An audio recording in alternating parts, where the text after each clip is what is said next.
عمر فاروق اعظم، مصنف محمد حسین ہیکل، مترجم حبیب اشر دہلوی۔ اصل سکندر اعظم۔ سکندر اعظم کون تھا؟ مقدونیہ کا الیگزینڈر یا تاریخ اسلام کے حضرت عمر فاروق رضی اللہ تعالیٰ عنہ؟ یہ وہ سوال ہے جس کا جواب دنیا بھر کے مورخین پر فرض ہے۔ آج SMS کا دور ہے۔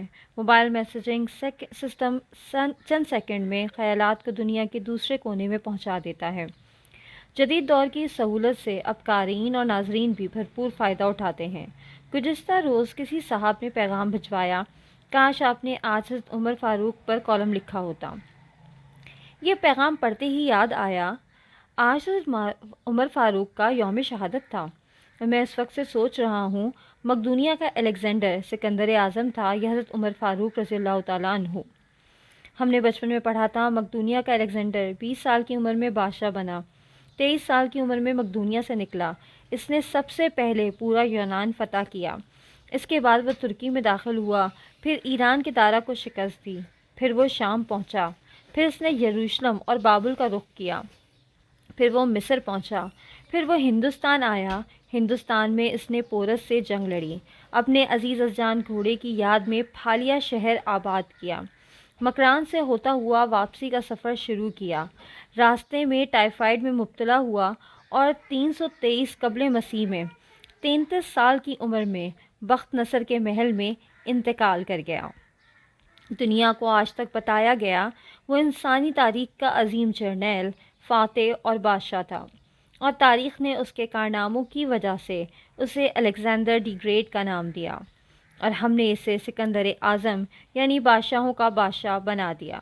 لیکن آج 21ویں صدی کے 90 سال کے پہلے دن میں پوری دنیا کے مورخین کے سامنے یہ سوال رکھتا ہوں، کیا حضرت عمر فاروق کے ہوتے ہوئے الیگزینڈر کو سکندر اعظم کہلانے کا حق حاصل ہے؟ میں دنیا بھر کے مورخین کو سکندر اعظم اور حضرت عمر فاروق کی فتوحات اور کارناموں کے موازنے کی دعوت دیتا ہوں۔ آپ بھی سوچئے، الیگزینڈر بادشاہ کا بیٹا تھا، اسے دنیا کے بہترین لوگوں نے گھڑ سواری سکھائی، اسے ارسطو جیسے استادوں کی صحبت ملی تھی، اور جب وہ 20 سال کا ہو گیا تو اسے تخت اور تاج پیش کر دیا گیا، جبکہ اس کے مقابلے میں حضرت عمر فاروق کی 7 پشتوں میں کوئی بادشاہ نہیں گزرا تھا۔ آپ رضی اللہ تعالیٰ عنہ بھیڑ بکریاں اور اونٹ چراتے چراتے بڑے ہوئے تھے، اور آپ رضی اللہ تعالیٰ عنہ نے تلوار بازی اور تیر اندازی بھی کسی اکیڈمی سے نہیں سیکھی تھی۔ سکندر اعظم نے آرگنائزڈ آرمی کے ساتھ 10 برسوں میں 17 لاکھ مربع میل کا علاقہ فتح کیا تھا، جبکہ حضرت عمر فاروق نے 10 برسوں میں آرگنائزڈ آرمی کے بغیر 22 لاکھ مربع میل کا علاقہ فتح کیا، اور اس میں روم اور ایران کی 2 سپر پاورز بھی شامل تھیں۔ آج کے سیٹلائٹ، میزائل اور آبدوزوں کے دور میں بھی دنیا کے کسی حکمران کے پاس اتنی بڑی سلطنت نہیں جو حضرت عمر فاروق نے نہ صرف گھوڑے کی پیٹھ پر فتح کرائی تھی بلکہ اس کا انتظام و انصرام بھی چلایا تھا۔ الیگزینڈر نے فتوحات کے دوران اپنے بے شمار جرنیل قتل کرائے، بے شمار جرنیلوں اور جوانوں نے اس کا ساتھ چھوڑا، اس کے خلاف بغاوتیں بھی ہوئیں، اور ہندوستان میں اس کی فوج نے آگے بڑھنے سے انکار بھی کر دیا۔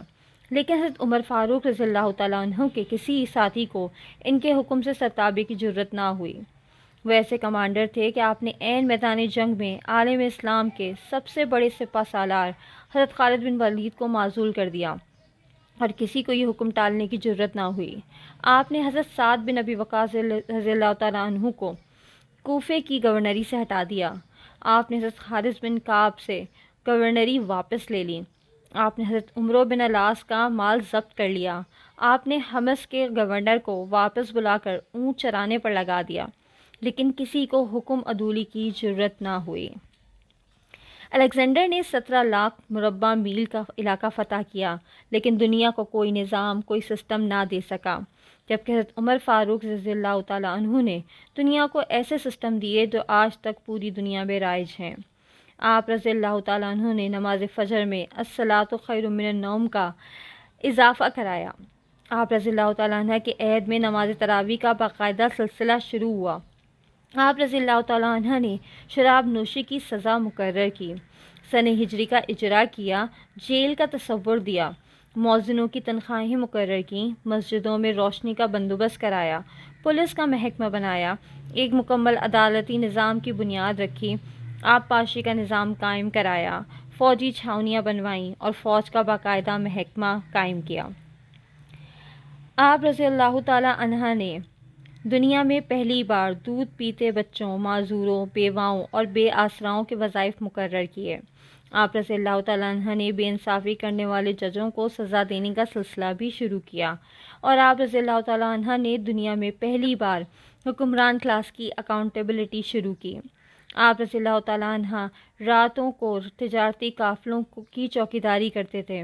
آپ رضی اللہ تعالیٰ عنہ فرمایا کرتے تھے کہ جو حکمران عدل کرتے ہیں وہ راتوں کو بے خوف سوتے ہیں۔ حضرت عمر کا فرمان تھا، قوم کا سردار قوم کا سچا خادم ہوتا ہے۔ حضرت عمر کی مہر پر لکھا تھا، عمر نصیحت کے لیے موت ہی کافی ہے۔ آپ رضی اللہ تعالیٰ عنہ کے دسترخوان پر کبھی 2 سالن نہیں رکھے گئے۔ آپ رضی اللہ تعالیٰ عنہ زمین پر سر کے نیچے اینٹ رکھ کر سو جاتے تھے۔ آپ رضی اللہ تعالیٰ عنہ سفر کے دوران جہاں نیند آ جاتی تھی کسی درخت پر چادر تان کر سایہ کرتے اور رات کو ننگی زمین پر دراز ہو جاتے تھے۔ آپ رضی اللہ تعالیٰ عنہ کے کرتے پر 14 پیوند تھے اور ان پیوندوں میں ایک سرخ چمڑے کا پیوند بھی تھا۔ آپ رضی اللہ تعالیٰ عنہ موٹا کھردرا کپڑا پہنتے تھے۔ آپ رضی اللہ تعالیٰ عنہ کو نرم اور باریک کپڑے سے نفرت تھی۔ کسی کو جب سرکاری عہدے پر فائز کرتے تو اس کے اثاثوں کا تخمینہ لگوا کر اپنے پاس رکھ لیتے تھے، اور اگر سرکاری عہدے کے دوران اس کے اثاثوں میں اضافہ ہو جاتا تو آپ رضی اللہ تعالیٰ عنہ اس کی اکاؤنٹیبلٹی کرتے تھے۔ حضرت عمر جب کسی کو گورنر بناتے تو اسے نصیحت فرماتے تھے، کبھی ترکی گھوڑے پر نہ بیٹھنا، باریک کپڑے نہ پہننا، چھنا ہوا آٹا نہ کھانا، دربان نہ رکھنا اور کسی فریادی پر دروازہ بند نہ کرنا۔ حضرت عمر رضی اللہ تعالیٰ عنہ فرماتے تھے، ظالم کو معاف کر دینا مظلوموں پر ظلم ہے۔ آپ کا یہ فقرہ آج انسانی حقوق کے چارٹر کی حیثیت رکھتا ہے۔ مائیں بچوں کو آزاد پیدا کرتی ہیں، تم نے انہیں کب سے غلام بنا لیا؟ فرمایا، میں اکثر سوچتا ہوں اور حیران ہوتا ہوں کہ عمر رضی اللہ تعالیٰ عنہ بدل کیسے گیا۔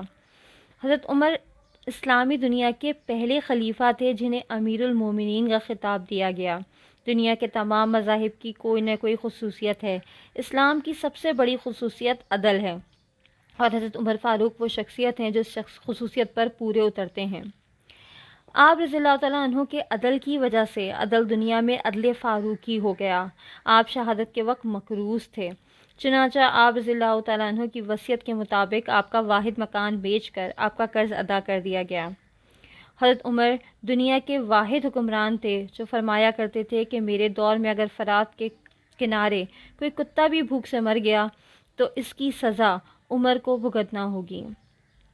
آپ رضی اللہ تعالیٰ عنہ کے عدل کی یہ حالت تھی کہ جب آپ کا انتقال ہوا تو آپ کی سلطنت کے دور دراز علاقے کا ایک چرواہا بھاگتا ہوا آیا اور چیخ کر بولا، لوگوں، عمر کا انتقال ہو گیا۔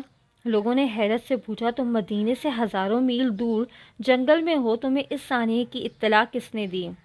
چرواہا بولا، جب تک حضرت عمر فاروق زندہ تھے میری بھیڑیں جنگل میں بے خوف پھرتی تھیں اور کوئی درندہ ان کی طرف آنکھ اٹھا کر نہیں دیکھتا تھا، لیکن آج پہلی بار ایک بھیڑیا میری بھیڑ کا بچہ اٹھا کر لے گیا۔ میں نے بھیڑیے کی جرت سے جان لیا کہ آج دنیا میں حضرت عمر فاروق موجود نہیں ہے۔ میں دنیا بھر کے مورخین کو دعوت دیتا ہوں، وہ الیگزینڈر کو عمر فاروق کے سامنے رکھ کر دیکھیں۔ انہیں الیگزینڈر حضرت عمر فاروق رضی اللہ تعالیٰ عنہ کے حضور پہاڑ کے سامنے کنکر دکھائی دے گا، کیونکہ الیگزینڈر کی بنائی سلطنت اس کی وفات کے 5 سال بعد ختم ہو گئی، جبکہ حضرت عمر فاروق نے اپنے دور میں جس خطے میں اسلام کا جھنڈا بھجوایا وہاں سے آج بھی اللہ اکبر کی صدائیں آتی ہیں۔ وہاں آج بھی لوگ حضرت عمر فاروق کے اللہ کے سامنے سجدہ کرتے ہیں۔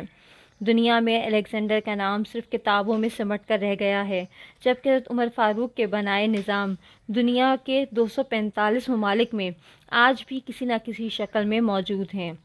آج بھی جب کسی ڈاک خانے سے کوئی خط نکلتا ہے، پولیس کا کوئی سپاہی وردی پہنتا ہے، کوئی فوجی جوان 6 ماہ بعد چھٹی پر جاتا ہے، یا پھر حکومت کسی بچے، معذور، بیوہ، بے آسا شخص کو وظیفہ دیتی ہے، تو وہ معاشرہ، وہ سوسائٹی بے اختیار حضرت عمر فاروق کو گریٹ تسلیم کرتی ہے۔ وہ انہیں تاریخ کا سب سے بڑا سکندر مان لیتی ہے، ماں سوائے ان مسلمانوں کے جو آج احساس کمتری کے شدید احساس میں کلمہ تک پڑھنے سے پہلے دائیں بائیں دیکھتے ہیں۔ لاہور کے مسلمانوں نے ایک بار انگریز سرکار کو دھمکی دی تھی، اگر ہم گھروں سے نکل پڑے تو تمہیں چنگیز خان یاد آ جائے گا۔ اس پر جواہر لال نہرو نے مسکرا کر کہا تھا، افسوس آج چنگیز خان کی دھمکی دینے والے مسلمان یہ بھول گئے ان کی تاریخ میں ایک عمر فاروق بھی تھا۔ ہم آج بھی یہ بھولے ہوئے ہیں کہ ہم میں ایک حضرت عمر فاروق رضی اللہ تعالیٰ عنہ بھی تھے، جن کے بارے میں رسول پاک صلی اللہ علیہ وسلم نے فرمایا تھا، میرے بعد اگر کوئی نبی ہوتا تو حضرت عمر بن خطاب ہوتے۔ جاوید چودھری کا آرٹیکل۔ عمر فاروق اعظم